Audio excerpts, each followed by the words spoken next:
നമ്മൾ health insurance എടുക്കുന്നത് എന്തിനാണ് ആലോചിച്ചിട്ടുണ്ടോ? നമുക്ക് ചില ഉത്തരങ്ങളുണ്ടാകും.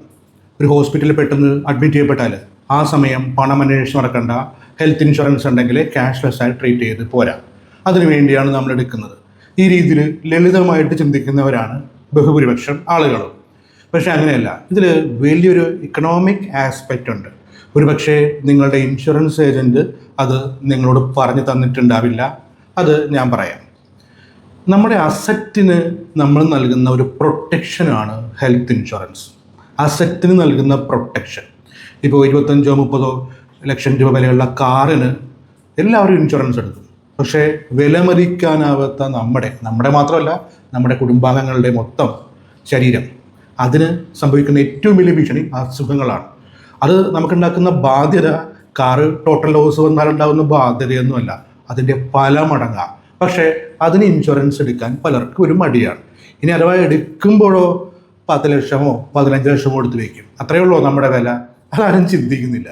ഈ അസറ്റുകളുടെ പ്രൊട്ടക്ഷൻ എന്ന് പറയുമ്പോൾ അത് അതിൻ്റെ യഥാർത്ഥ അർത്ഥ തലങ്ങളിലൊന്നും ആൾക്കാർ മനസ്സിലാക്കിയിട്ടില്ല. അതാണ് ഞാൻ ഈ വീഡിയോയിലൂടെ പറയാൻ ഉദ്ദേശിക്കുന്നത്. നമ്മുടെ മനസ്സിലേക്ക് വന്നിട്ടില്ലാത്ത, നമ്മൾ ചിന്തിച്ചിട്ടില്ലാത്ത ഒരു കാര്യമുണ്ട്.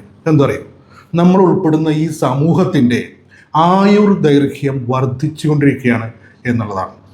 ഇപ്പോൾ ഈ മാസം നമ്മളെ വിട്ടുപിരിഞ്ഞ 2 പ്രശസ്ത മലയാളികളുണ്ട്. ഒന്ന് നമ്മുടെ മുൻ മുഖ്യമന്ത്രി ശ്രീ അച്യുതാനന്ദൻ, മറ്റൊന്ന് ശ്രീ സാനുമാഷ്. അച്യുതാനന്ദൻ മരിക്കുമ്പോൾ 102 വയസ്സായിരുന്നു. സാനുമാഷിന് 96-97 വയസ്സുണ്ടായിരുന്നു. പല ആളിലും പറയാറുണ്ട് പഴയ മനുഷ്യരാണ്, അന്നത്തെ ആൾക്കാർക്കൊക്കെ ഇതുപോലെ ആരോഗ്യവും ആയുസ്സും ഒക്കെ ഉണ്ടായിരുന്നു, നമ്മളൊക്കെ അത്രയും കാലം പോകൂ എന്നൊക്കെ പറയാറുണ്ട്. ഭയങ്കര ഭോഷ്കത്രമാണ് പറയുന്നത്. ഇങ്ങനെ പറയുന്നവരിൽ ഡോക്ടേഴ്സ് വരെ ഉണ്ട് എന്നുള്ളതാണ് വിരോധാഭാസം. ഞാൻ എൻ്റെ 80-നോടടുത്ത് പ്രായം ഉണ്ടായിരുന്ന അച്ഛനുമായി ഞങ്ങളുടെ ഫാമിലി ഫിസിഷ്യൻ്റെ അടുത്ത് പോയപ്പോൾ ഡോക്ടർ എന്നോട് സൗഹൃദത്തിൽ പറയുക, അച്ഛനൊക്കെ ഇത്രയും പ്രായമൊക്കെ ആയിട്ടല്ലേ ഈ അസുഖമൊക്കെ വന്നു, നമ്മളൊക്കെ ആ പ്രായം വരെ എത്താനേ പോകുന്നില്ല എന്നാണ് ഡോക്ടർ പറഞ്ഞത്. പക്ഷെ ഇത് ചിന്താശൂന്യതയുടെ ഫലമായ ഒരു ഡയലോഗാണ്. അത് നമുക്കിവിടെ കനീഷുമാരി കണക്കുകൾ 1900 ആണ്ട് മുതലുണ്ട്, ബ്രിട്ടീഷുകാരുടെ കാലം മുതലുണ്ട്. ഇത് പ്രകാരം നമ്മുടെ ആയുർദൈർഘ്യം വർദ്ധിക്കുകയാണ്. 1947 ഇന്ത്യക്ക് സ്വാതന്ത്ര്യം കിട്ടുന്ന സമയത്ത് ഒരു ഇന്ത്യക്കാരൻ്റെ ശരാശരി ആയുസ് 35 വയസ്സായിരുന്നത് ഇന്ന് ഏതാണ്ട് 70-നോട് അടുത്ത് നിൽക്കുന്നു. ഇത് ഓരോ കനീഷുമാരിലും വർദ്ധിച്ചുകൊണ്ടിരിക്കുകയാണ്. ഇത് വരുന്നൊരു 20 വർഷം കഴിയുമ്പോൾ 100 കഴിയും എന്നുള്ളതാണ്.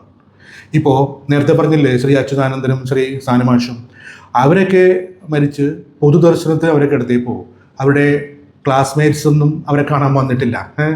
അച്യുതാനന്ദൻ സാർ അധികം വിദ്യാഭ്യാസത്തിലില്ലാത്ത ആളാണ്, ചെറിയ ക്ലാസ് വരെ പഠിച്ചിട്ടുള്ളൂ. ഒപ്പം പഠിച്ച ആൾക്കാരൊക്കെ മരിച്ചു പോയിട്ട് ദശാബ്ദങ്ങളായി. സാനു മാസ്റ്റർ അദ്ദേഹം ഒരുപാട് വിദ്യാഭ്യാസമുള്ള ആളല്ലേ, അദ്ദേഹത്തിൻ്റെ ഏതെങ്കിലും ഒരു ക്ലാസ്മേറ്റ് ഈ പൊതുദർശനത്തിന് അദ്ദേഹത്തെ കാണാൻ വന്നോ? ഇല്ല. അവരൊക്കെ ദശാബ്ദങ്ങൾക്ക് മുമ്പേ മരിച്ചുപോയി. ഈ 2 ആളുകളും എക്സെപ്ഷൻസ് ആണ്. അവർ ഇതിൽ കൂടുതൽ കാലം ജീവിച്ചു. ഇത് വെച്ചുകൊണ്ട് പഴയ ആളൊക്കെ ജീവിച്ചിരുന്നു എന്ന് പറയുന്നത് മണ്ടത്തരാണ്. എന്നാൽ ഇന്നത്തെ കാലത്ത് അങ്ങനെയല്ല.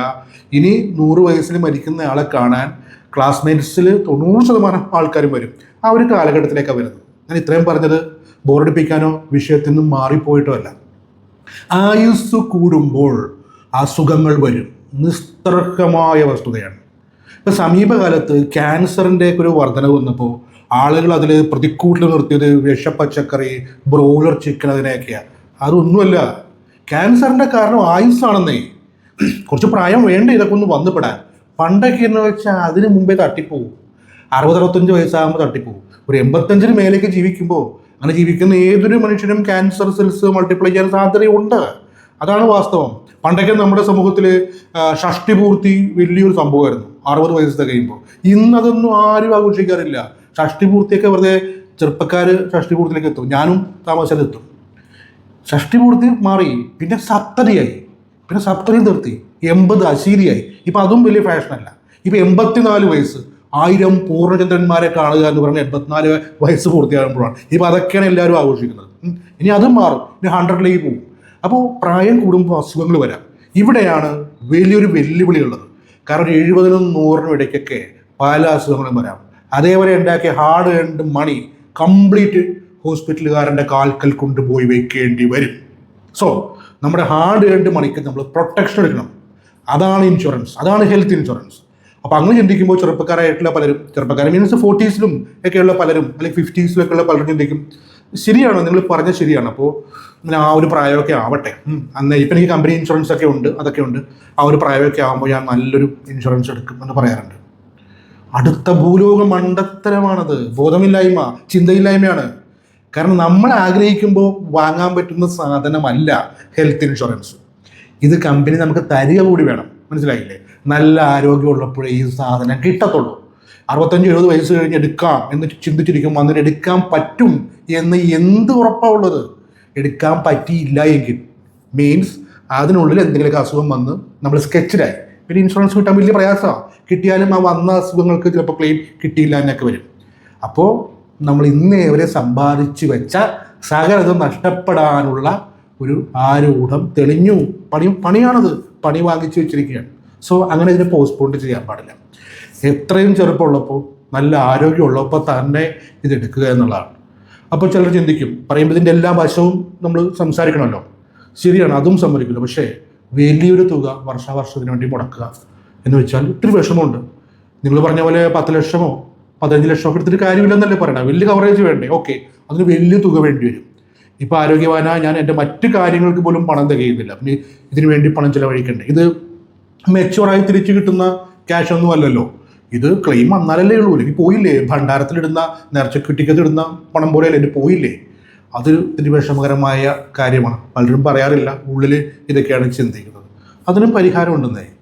നിങ്ങൾക്ക് നിങ്ങളുടെ വലിയ കവറേജിന് ചെറിയ എമൗണ്ടിൽ പ്രൊട്ടക്റ്റ് ചെയ്യാനായിട്ട് ഒരുപാട് മാർഗങ്ങളുണ്ട്. അതിന് ടോപ്പപ്പ് പോളിസികളുണ്ട്.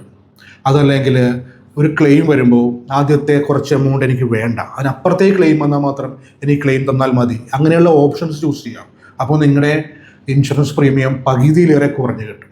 അങ്ങനെ ചെറിയൊരു എമൗണ്ടിൽ വലിയൊരു റിസ്കിനെ നിങ്ങൾക്ക് പ്രൊട്ടക്റ്റ് ചെയ്യാനായിട്ട് സാധിക്കും. ഇത്തരം കാര്യങ്ങൾ നമ്മൾ ഏതൊരു ഇന്ത്യൻ പൗരനും അറിഞ്ഞിരിക്കേണ്ട കാര്യമാണ്.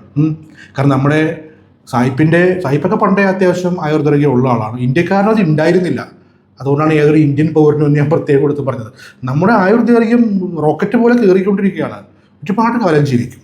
പക്ഷെ ജീവിക്കണമെങ്കിൽ ചികിത്സിക്കണം. അപ്പോൾ ജീവിക്കണമെങ്കിൽ ചികിത്സിക്കണമെങ്കിൽ പണം വേണം. ഈ പണം എടുത്ത് സ്വയം തൊലഞ്ഞാൽ അപ്പോഴും നമ്മൾ തൊലഞ്ഞു പോകില്ലേ, പിന്നെ അങ്ങനെ ജീവിക്കുക. അപ്പോൾ ഒറ്റ കാര്യമുള്ളൂ, ഒറ്റ വാക്കേ ഉള്ളൂ, ജീവിതം മുന്നോട്ട് പോകണമെങ്കിൽ നല്ല കവറേജിൻ്റെ നല്ല ഹെൽത്ത് ഇൻഷുറൻസ് വേണം. ഇതൊരു സാമ്പത്തിക സാക്ഷരതയുടെ ഭാഗമാണ്. എല്ലാവരും ഈ ഒരു സത്യം അണ്ടർസ്റ്റാൻഡ് ചെയ്യണം.